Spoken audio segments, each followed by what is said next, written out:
Bismillahirrahmanirrahim. Assalamualaikum warahmatullahi wabarakatuh. Saya Jamaluddin, guru pendidikan agama Islam SMA Islam An-Nizam Medan. Apa kabar anak-anak pada pagi yang berbahagia ini? Mudah-mudahan pertemuan kita ini adalah pertemuan yang diberkahi oleh Allah, dan mudah-mudahan Allah berikan kekuatan dan kesehatan kepada kita. Bismillahirrahmanirrahim. Anak-anak, kita lanjuti materi pelajaran kita berikutnya dengan tema semangat beribadah dengan meyakini hari akhirat. Bahwa kita sebagai orang muslim tidak akan pernah terlepas daripada nilai-nilai ibadah. Dan nilai-nilai ibadah ini yang harus kita pertahankan dan semangat. Kenapa? Karena ada satu keyakinan akhir dari amal ibadah kita ini akan mengantarkan kita kepada yang disebut dengan hari akhirat. Inilah titik akhir dari amal ibadah kita. Maka sebelum kita sampai kepada hari akhirat, apa yang harus kita persiapkan dalam kehidupan kita? Itulah nilai-nilai ketaatan, nilai-nilai kesolehan kita. Nah, mari kita lihat di sini bahwa ada yang disebut dengan kiamat. Kiamat terbagi dua. Ada kiamat sughra, ada kiamat kubra. Kiamat sughra itu adalah kiamat kecil yang terjadi dengan perorangan secara individu. Itu disebut kiamat sughra, kecil. Apa tanda-tanda daripada kiamat kecil? Bahwa orang yang sakit itu bisa juga disebut dengan tanda-tanda kiamat kecil. Walaupun itu bukan menjadi hal yang pasti. Karena ada orang yang tidak punya tanda-tanda, dia juga akan mengakhiri kehidupannya. Nah, di dalam ayat disebutkan kullu nafsin za'iqatul maut. Semua yang hidup akan mengakhiri kehidupan. Berarti ini bertanda adanya yang disebut dengan kiamat kecil. Semua yang ada di jagat raya ini akan mengakhiri kehidupannya. Itu yang disebut dengan kematian. Nah, kematian. Dan kematian ini akan dilalui oleh semua orang. Tidak ada yang kekal. Hanya yang kekal itu wa yabqa wajhu rabbika dzul jalali wal ikram. Allah lah yang maha kekal. Semua makhluknya akan mengakhiri, termasuk malaikat. Nah, yang terakhir nanti adalah malaikatul maut. Oke. Masuk kita yang kedua, ada yang disebut dengan kiamatul kubra. Kiamatul kubra ini adalah kiamat besar. Kiamat besar. Yaitu hancurnya bumi, meletusnya gunung, meludaknya air laut. Itu adalah kiamat kubra. Maka di dalam surah Al-Zalzalah disebutkan iza zulzilatil ardu zilzalaha wa akhrajatil ardu athqalaha. Apabila bumi kami goncangkan segoncang-goncangnya, maka keluarlah segala isinya. Berarti tidak ada lagi kehidupan. Ini yang disebut dengan kiamatul kubra, kiamat besar. Nah, adakah tanda-tanda daripada kiamat besar ini? Dalam berbagai hadis disampaikan Rasulullah SAW, kata Rasul, inna min asratis sa'ah an yurfa'al ilmu. Salah satu di antaranya tanda-tanda kiamat itu an yurfa'al ilmu, Allah angkat ilmu. Nah, yang kedua, wa yasbutal jahlu, bertebarnya kebodohan. Nah, wa yazharuz zina, merajalelanya perzinahan.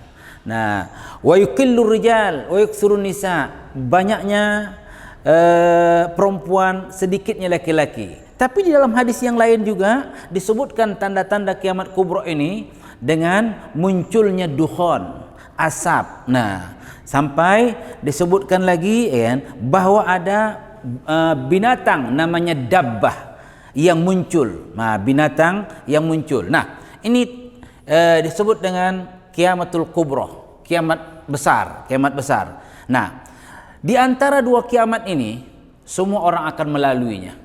Ada orang yang melalui yang pertama disebut dia kiamat sughra, tapi setelah dia meninggal dia akan juga menjalani kiamat kubra, kiamat kubra. Nah, mudah-mudahan ini bisa kita pahami sebelum kita masuk dengan pembahasan berikutnya tentang periode hari kiamat, periode hari kiamat. Nah, oke, anak-anak, kita lanjuti pembahasan kita terkait dengan semangat beribadah dengan meyakini hari kiamat. Lanjutnya ada namanya periode hari akhirat. Nah, ada pasenya. Nah, ada disebut dengan yaumul ba'si. Yaumun itu adalah hari, ba'si hari kebangkitan. Maka semua akan dibangkitkan dari alam kubur. Semua yang dimatikan oleh Allah akan dibangkitkan semuanya. Itu yang disebut dengan yaumul ba'si, dibangkitkan. Bukan saja manusia, semua makhluknya dibangkitkan oleh Allah. Nah, pada hari itu.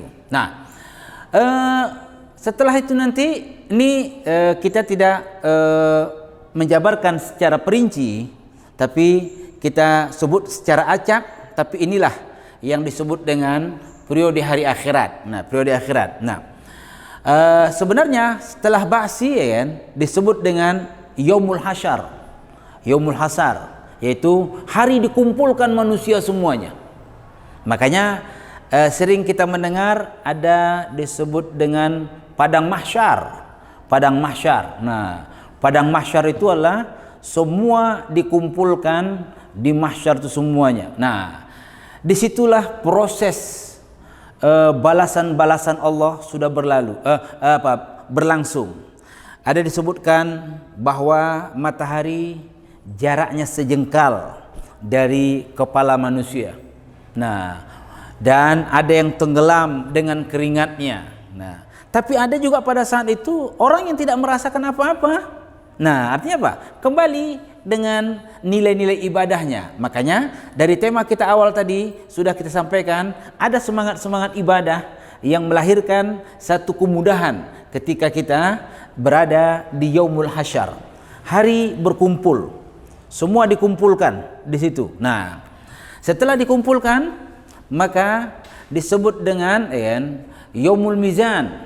Yaumul mizan. Ditimbang amal ibadah kita, ditimbang. Nah, kalau banyak amal ibadahnya, maka dialah orang yang teristimewa dalam balasan nanti. Nah, dan ada disebut lagi nanti yaumul jaza. Yaumul jaza, hari pembalasan. Jadi setiap proses yang dilalui dari hari-hari ini dalam surah Al-Hajj ka'alfis sanah, itu memakan waktu 1000 tahun. Tak terbayangkan kita bagaimana waktu yang cukup lama untuk proses ketika kita di yaumul mahsyar nanti. Yaumul mahsyar dikumpulkan. Ka'alfis sanah, 1000 tahun kita berada di dunia ini, itu baru 1 hari di sana. Bagaimana kalau di sana 1000 tahun? Nah, mudah-mudahan semangat kita dalam ketaatan, dalam kesolehan terus. Nah, disebut dengan yaumul jaza, hari pembalasan. Nah, ada juga disebut dengan yaumus surat. Yaumus surat. Yaumus surat ini ialah bahwa semua manusia akan berjalan. Nah, berjalan disebutkan di dalam satu kisah hadis bahwa semuanya berjalan, di bawah itu itulah neraka. Ada 7 tingkatan neraka yang menunggu manusia di bawah. Ketika dia selamat di yaumul sirat, berarti dia menuju kepada surganya Allah. Nah, ada yang berjalan, ada yang merangkak, ada yang berlari dalam kondisi yang berbeda sesuai dengan amal ibadah yang dilakukan oleh hamba-hamba Allah Subhanahu wa taala. Nah, ini masih banyak lagi dan nanti dalam pertemuan berikutnya bisa kita perincikan, dan ini lebih daripada 5 yaumul ba's, yaumul mizan, yaumul jaza, yaumul hasar, yaumus surat. Nah, ini semuanya dengan landasan hadis dan landasan Al-Quran untuk meyakinkan kita bahwa peristiwa ini akan terjadi nanti. Nah, mudah-mudahan ini juga bisa kita pahami, jadi pembekalan kita, dalam pembekalan kita dalam pembelajaran ini. Mudah-mudahan sebelum kita masuk kepada pelajaran berikut, Bisa kita pahami ini insyaallah. Nah. Oke, anak-anak, kita lanjutin lagi pelajaran kita dengan pelajaran yang berikutnya. Ada hikmah beriman pada hari akhirat. Hikmah beriman pada hari akhirat. Setelah kita masuk tadi pada periode hari akhirat, sekarang kita belum sampai kepada hari akhirat. Nah, belum sampai kita. Jadi, apa persiapan kita dengan hari akhirat? Jadi ada hikmah beriman pada hari akhirat. Nah, salah satu di antara hikmah beriman pada hari akhirat ini meningkatkan nilai-nilai ketaatan. Tidak ada alasan kita untuk berbuat maksiat dan berbuat dosa.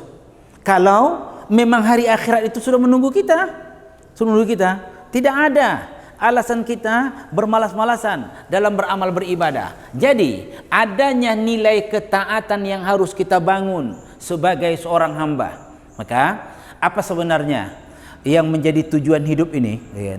Dan tujuan hidup ini, bagaimana kita bisa merasakan kebahagiaan hidup ini, dan kebahagiaan setelah meninggalkan dunia ini, juga kebahagiaan setelah kebahagiaan dilepaskan kita dari azab neraka.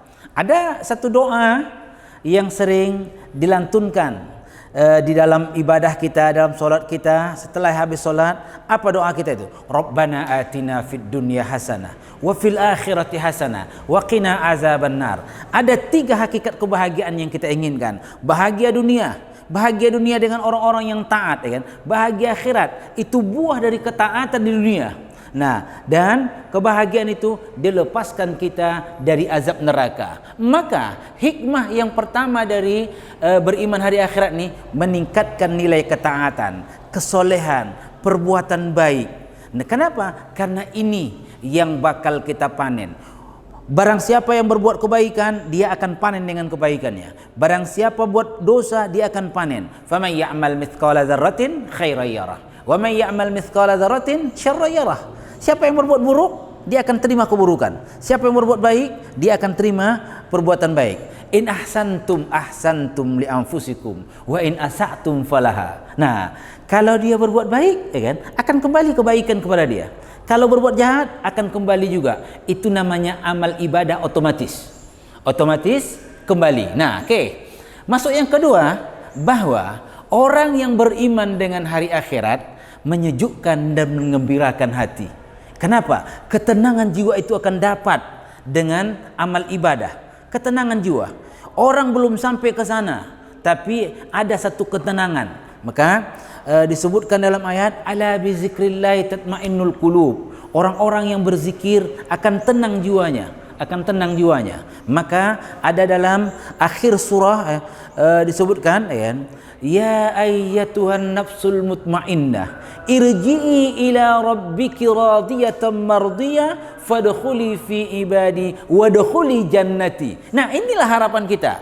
Kita masukkan di surga, tapi kita akan mendapatkan ada yang menyejukkan dan mengembirakan hati dalam beramal beribadah. Kenapa tidak gembira? Karena kita mendekatkan kepada Sang Pencipta. Bagaimana kisah para orang-orang alim dalam beramal beribadah, mereka bisa tersenyum dalam amal ibadah mereka karena mereka mendapatkan ketenangan.